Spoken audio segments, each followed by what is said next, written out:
As someone who's been playing video games my whole life, I always found the concept of burnout funny.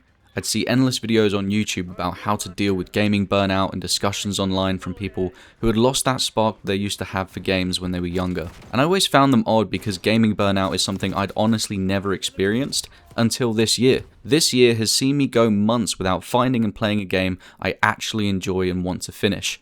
I've spent hours and hours sitting in my chair, scrolling through the PlayStation Store, searching for something that's going to scratch that gaming itch, and then after hours of searching, I make a decision, I spend my hard-earned cash on a new game, play it for a few hours, and have that feeling start to creep in again. And for me, the feeling isn't necessarily boredom, it's this weird notion that I should be doing something else with my time.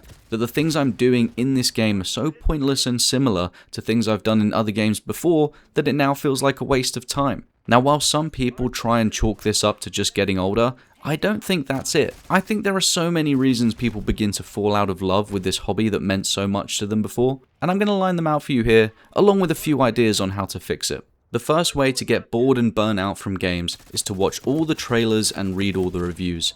Our obsession with consuming the content and opinions about a game before we've even had the chance to play it is incredible. This is often a double-edged sword because I tend to find that developers who are most confident with their games are usually the ones that put out long gameplay trailers before release, sometimes having 20 to 30 minutes of gameplay. This is often a sign of a good game because bad games tend to hide their gameplay for as long as they can, but at the same time, these gameplay trailers can sometimes provide so much content that by the time you get to the game yourself, you feel weirdly familiar with all the mechanics already. Normal trailers do this too often as well, and release way too much narrative and story elements that by the time you play the game, you feel like there are no surprises or big moments. I get that developers need to promote and get hype around their games, but for me personally, I've noticed that the more I consume early on, the less excited I am when I actually get to play the game myself. And when it comes to reviews, we scour the internet trying to get a consensus about what everyone else thinks, which subconsciously makes us think something about the game, and we haven't even touched it yet. I get games are expensive and you don't want to pay $70 for some piece of shit title, but my advice would be to look at one score or something from one reviewer that you trust, and leave it at that and don't dive into the detail before you play.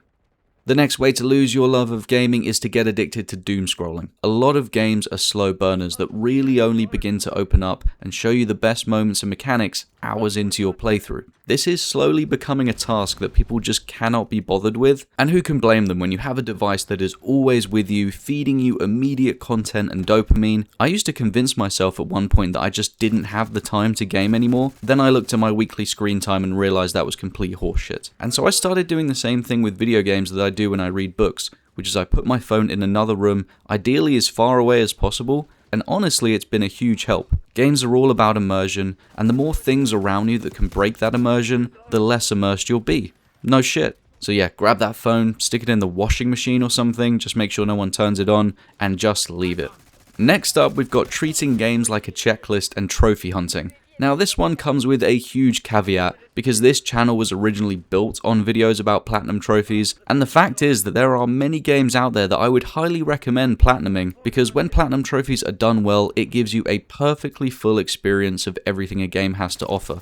Now, having said that, for every one good platinum trophy, there are probably 10 to 15 bad ones, and there is nothing more soul-destroying than grinding for a platinum trophy on a bad or even average game. I had this experience firsthand when I platinumed Wolfenstein Youngblood, a platinum trophy so bad and repetitive that I genuinely considered giving up gaming after. So yeah, not all platinums are bad, but some are really bad, so choose wisely. But even without platinum trophies, give yourself the freedom to go do whatever you want in a game.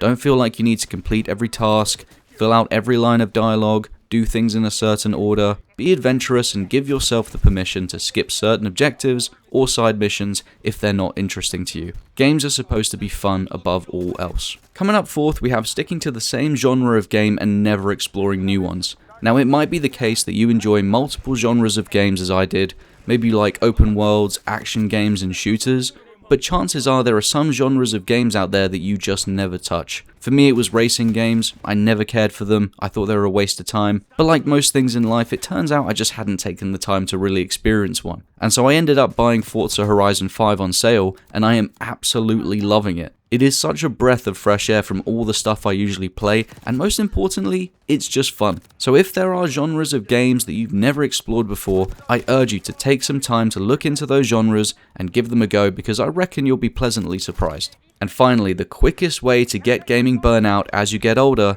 is to not put any effort into other areas of your life that you want to improve. If there are things in your life that you're not happy with, be it your job, your fitness, your relationships, your friendships, whatever, and you are doing nothing to improve those parts of your life, if you hop onto a video game instead, you are just going to feel guilty and resent this thing that's supposed to be giving you joy. I'm not saying you need to have all these things worked out, but you at least have to actively be trying to improve them. Otherwise, you will just feel guilty. I was gaming when I knew I hadn't done any job hunting, I was gaming when I knew I hadn't been going to the gym enough, and I started to resent it. If you feel happy with yourself and you know that you're working out all your other responsibilities, then gaming will feel much more like a pleasure than an escape. So there you go guys, some things that can definitely burn you out and how to fix them hopefully. Let's keep enjoying games because it's still one of my favourite hobbies. Thank you very much for listening, and I'll catch you in the next one.